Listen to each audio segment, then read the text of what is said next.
Good morning class. So back video में exercise 3.6 question number first clear कर लेना. Second question check करेंगे. तो सेकंड क्वेश्चन में आप चेक करेंगे formulate the flowing problems as the pair of equations and hence find their solution. तो questions में क्या करना है, तो इससे पहले आप क्वेश्चन चेक कर रहे थे कि इक्वेशन आपके पास गिवन होती थी, उस इक्वेशंस को आप सोल्व कर लेते थे. बट यहाँ पे क्या करना है कि स्टेटमेंट दिए, वर्ड प्रॉब्लम की फॉर्म में क्वेश्चंस दिया, उसे फर्स्ट ऑफ ऑल इक्वेशन में चेंज करना है. जब वो इक्वेशन में चेंज हो जाएगा देन उसे सोल्व करना. सो फर्स्ट क्वेश्चन ये आप चेक करें. First part, Ritu can row down stream 20 kilometer in 2 hours and upstream 4 kilometer in 2 hours. Find her speed in rowing in still water and the speed of the current. अब देखो question में क्या कहा है. तो first of all आपको up stream और down stream समझिए. ये ऐसा समझना है आपको कि ये एक रिवर है,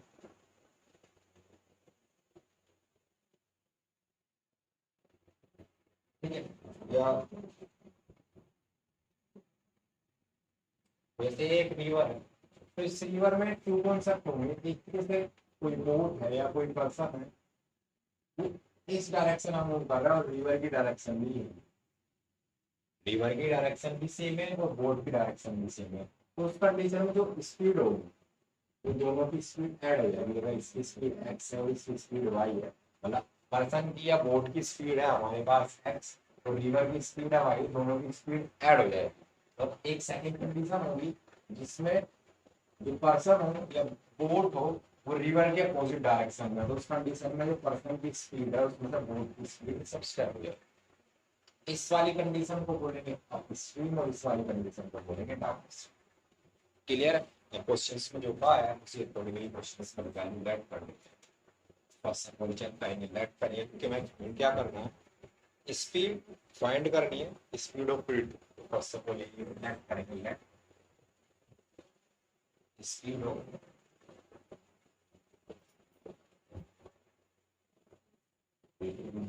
एक्स किलोमीटर बराबर देन रिवर की क्या हमें चेक करना है speed of current, then speed of current.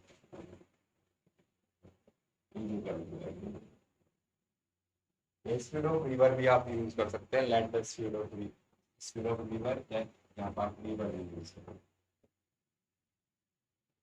5 kilometre बराबर.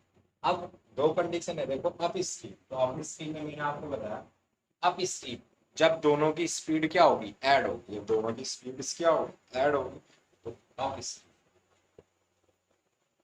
अप स्ट्रीम में मैंने बताया स्पीड क्या होगी, x plus y kilometre per hour. Downstream में क्या होगा, स्पीड सब्सट्रैक्ट होगी पर्सन की स्पीड में से, रिवर की जो स्पीड होगी वो सब्सट्रैक्ट हो जाएगी. अब देखो आप चेक करें क्या क्या कंडीशन हमारे पास दी है कि जब डाउन स्ट्रीम की कंडीशन है, डाउन स्ट्रीम और अप स्ट्रीम है. डाउन स्ट्रीम में रीतु की जो डिस्टेंस है 20 kilometre in 2 hour, 20 kilometre in 2 hour. अब आप फॉर्मूला चेक करें क्या फॉर्मूला होता है स्पीड डिस्टेंस और टाइम में. Speed is equal to distance upon time. ये तो फॉर्मूला होता है हमारे पास. हमारे पास क्या क्या गिवन है, स्पीड हमने चेक कर ली. डाउन स्ट्रीम में स्पीड क्या होगी हमारे पास, एक्स माइनस है. डिस्टेंस हमारे पास कितनी गिवन है, 20. टाइम हमारे पास गिवन, तो फॉर्मूला यूज कर लेंगे, कंडीशन निकालेंगे. तो इसे फर्स्ट इक्वेशन बनाएंगे. तो फर्स्ट इक्वेशन क्या बनेगी, अकॉर्डिंग टू क्वेश्चन स्पीड कितनी है, x minus y is equal to distance हमारे पास कितनी है 20 और टाइम हमारे पास कितना है 2. टाइम हमारे पास कितना है 2 आवर. क्लियर है. तो सिंपलीफाई कर लो, वैल्यू लिख लेंगे टाइम 2 से कट हो जाएगा. X minus y equal to 10. ये तो हमारे पास बन गई फर्स्ट. इस कंडीशन के लिए बनी है, डाउन स्ट्रीम के लिए बनी. देन आप स्ट्रीम के लिए यूज करेंगे. तो मैं ऊपर वाली पार्ट कर रहा हूँ. फिर से हम सेम फॉर्मूला यूज करेंगे, speed is equal to distance upon time. अब की बार किस कंडीशन के लिए कहा है, अप स्ट्रीम, तो upstream same formula use होगा। अप स्ट्रीम में आपकी बार हमारे पास स्पीड कितनी दी, x प्लस वाई, डिस्टेंस कितनी दी है 4 किलोमीटर, और टाइम कितना दिया है, इस कंडीशन हम यूज करेंगे x plus y is equal to 4 formula लिखेंगे इसे क्या, speed is equal to distance upon time. यहाँ सिंप्लीफाई करेंगे 2 to the 4, x plus y is equal to 2। अब इक्वेशन फर्स्ट और सेकंड को आप सोल्व करेंगे और x y निकाल लेंगे। आगे आपको ये क्वेश्चन डू योरसेल्फ। क्लियर है। अब इसके बाद नेक्स्ट क्वेश्चन पे मूव करेंगे। क्वेश्चन नंबर सेकंड का सेकंड पार्ट रीड करें आप, तब नेक्स्ट पार्ट आप रीड करें, तब तक मैं बोल रहा हूँ पढ़ने।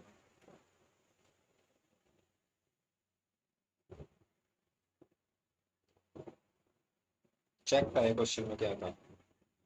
2 women and 5 men can together finish embroidery work in 4 days, while 3 men and 6 3 women and 6 men can finish it in 3 days. Find the time taken by one woman alone to finish the work, and also that take by one alone man, one man alone। तो question में क्या कहा है कि कोई 2 man और 5 women एक work को कुछ डेज में कंप्लीट कर रहे हैं, एंड 3 वुमेन एंड 6 मैन एक वर्क को कुछ टाइम्स में कंप्लीट कर रहे हैं। देन हमें फाइंड करना है 1 मैन और 1 वुमेन अलोंग अलोंग के लिए, मतलब अलग सिंगल मैन और सिंगल वुमेन। अब वर्क 1 ही तो कंप्लीट कर रहे हैं, तो देखो क्वेश्चन में लेट कॉन्सेप्ट क्या होगा, सेकंड पार्ट लेट करें, let work finished by alone man, work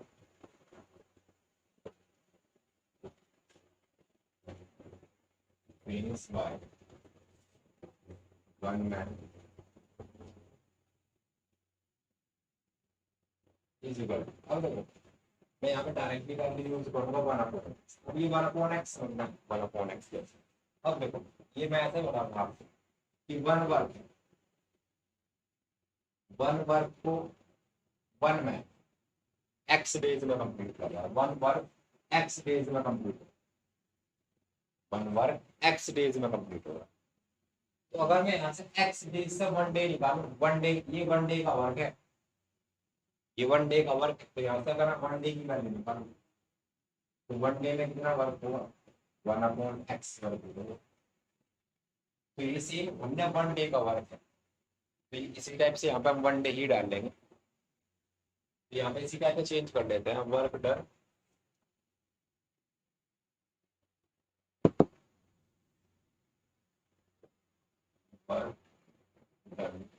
bye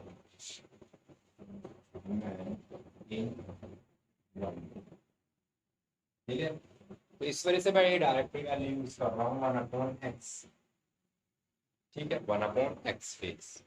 तो ये इस टाइप से 1 डे का वर्क मिलेगा, 1 डे में कितना वर्क कंप्लीट हो रहा है 1/x। तो इस वजह से मैं डायरेक्टली वैल्यू वहां पे ये यूज कर रहा हूँ। बट कॉन्सेप्ट ये है कि 1 वर्क कंप्लीट होता है x डेज में, तो अगर मैं 1 डे के लिए निकालूं 1 डे में कितना वर्क कंप्लीट होगा 1/x, तो 1 डे में कितना वर्क कंप्लीट हो रहा है 1/x। इस वजह से मैं वहां पे 1/x लिख रहा हूँ। तो इसी टाइप से मैं मैन के लिए लेट कर यार, अब तो नहीं बोलोगे कि ये 1/x क्यों नहीं लेट किया, x क्यों नहीं लेट कर, ऐसी work done by man in 1 day is equal to 1/, ये हमने लेट कर दिया x and y, 1/x 1/y हमने लेट कर दिया। अब देखो फर्स्ट कंडीशन क्या है, 2 मैन एंड 5 मैन, तो 5 मैन, अब देखो 5 मैन 1 डे में 1 मैन कितना वर्क कंप्लीट कर रहा है 1/x, तो 5 कितना कंप्लीट करेंगे अकॉर्डिंग टू क्वेश्चन, जब इक्वेशन बनाएंगे 5 मल्टीप्लाई 1/x प्लस मैन कितनी है 2 मल्टीप्लाई 1/y, कितना वर्क कंप्लीट हो रहा है, कितने डेज में वर्क कंप्लीट हो रहा है 4 डेज। वर्क कंप्लीट कैसे हो रहा है 4 डेज में। आप देखो सेम ध्यान रखो, सेम यहाँ भी 4 नहीं रखेंगे, क्यों, क्योंकि ये क्या का है कि वर्क कंप्लीट हो रहा है 4 डेज में, तो यहाँ भी 1/4 यूज है, क्योंकि ये 4 डेज का वर्क है। 1 डे का वर्क निकालेंगे तो 1/4 आए। सेम कॉन्सेप्ट है, तो ये इक्वेशन बनेगी, तो हम सोल्व करेंगे। तो 5/x plus 2y equal to 1/4 equation first. Second equation बनाएंगे। सेकेंड इक्वेशन में क्या कंडीशन दी है, 3 वुमेन, तो 3 वुमेन और 6 मैन, तो 1 मैन के लिए कितना है 1/y और plus 6 man 6 multiply 1/x is equal to 3 days. तो क्या वैल्यू कितनी आएगी 1/, सिंप्लीफाई करेंगे आप इसको, 3y plus 1/6/x is equal to 1। बात आएगी कि इक्वेशन को सोल्व कैसे करना है, तो सेम जैसे फर्स्ट क्वेश्चन कंप्लीट किया था, लेट कर लेंगे 1/x is equal to a और 1/y is equal to b। ये आप लेट करेंगे, क्वेश्चन आपसे कंप्लीट हो जाएगा। क्लियर, आगे आप इस क्वेश्चन को डू लो सर, ये आपको लेट करना होगा, फिर बाद में वैल्यू रिटर्न कर देंगे। ऐसे फर्स्ट पार्ट में क्वेश्चन में फर्स्ट में जितने भी पार्ट कंप्लीट किए थे, इस टाइप से आप इसको कंप्लीट कर लेंगे। क्लियर, इसके बाद नेक्स्ट पार्ट उसको आप रीड करें, तब तक मैं बोर्ड ड्रॉप कर लेता हूँ, रीड करें आप कुछ। बस इस क्वेश्चन में टर्निंग पॉइंट यही था कि आपको जो वैल्यू एक्स वाई लेट करनी है वो 1/x और 1/y लेट करनी है, उसका भी मैंने आपको रीजन बताया। फिर जो टाइम होगा वो भी 1/4 की कंडीशन में।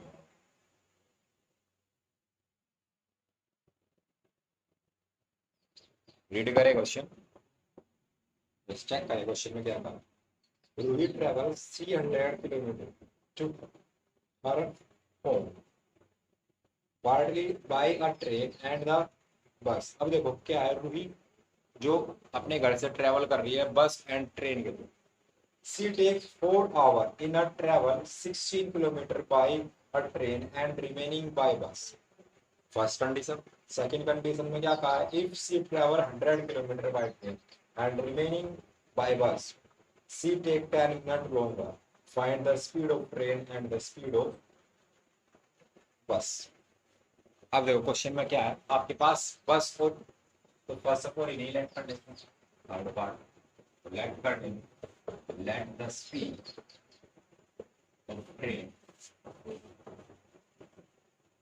Is equal to x kilometre बराबर, इसको लेट करेंगे स्पीड ऑफ बस 5 किलोमीटर पर आवर। अगर क्वेश्चन का है समझे, क्वेश्चन में क्या कहा कि जो डिस्टेंस है, डिस्टेंस कितनी है, टोटल डिस्टेंस 300 किलोमीटर।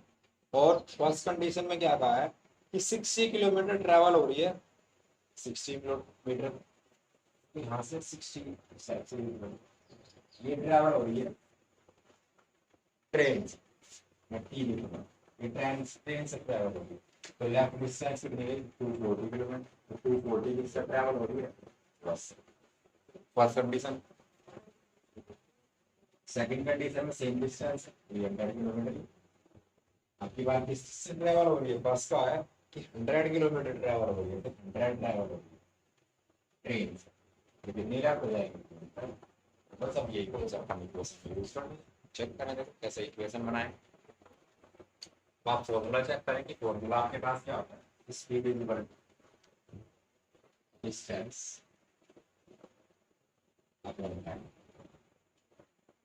अब आप अगर समझे, तो जब ट्रेन से डिस्टेंस ट्रेवल होगी तो कुछ टाइम लगेगा, मुझे नहीं पता है वो टाइम क्या, ऐसे ही बस से कुछ डिस्टेंस ट्रेवल होगी फिर कुछ टाइम लगेगा, तो टोटल टाइम हमारे पास है रखा, टोटल टाइम हमारे पास की बन। तो सेम जब यहाँ से हम कंडीशन निकालेंगे कि ट्रेन से डिस्टेंस ट्रेवल हो रही है, तो जब मैं यहाँ से स्पीड निकाल रहा हूँ तो क्या है डिस्टेंस अपॉन टाइम, सॉरी जब यहाँ से हम टाइम निकालेंगे तो टाइम हमारे पास क्या आएगा, डिस्टेंस अपॉन स्पीड। टाइम इधर मूव हो गया और स्पीड इधर आ गई, स्पीड हमने रेड की है, टाइम तो हम फाइंड कर रहे हैं, तो यहाँ पे टाइम हमारे पास क्या निकलेगा 16 अपॉन ट्रेन से कितनी डिस्टेंस कितनी स्पीड है x प्लस, तो मैं इसको रफ कर रहा हूँ यहाँ से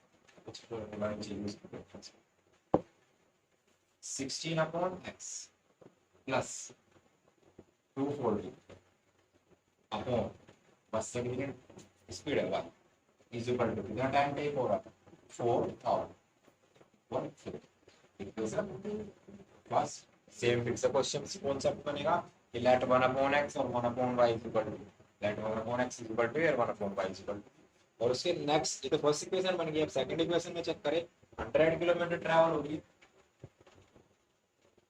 ट्रेन से, तब लेफ्ट लेफ्ट कितनी रहेगी 200 इज इक्वल टू y। तो टाइम टेकन कितना हो रहा है 10 मिनट लॉन्ग, 10 मिनट लॉन्गर। अब 10 मिनट एक्स्ट्रा टाइम लग रहा है।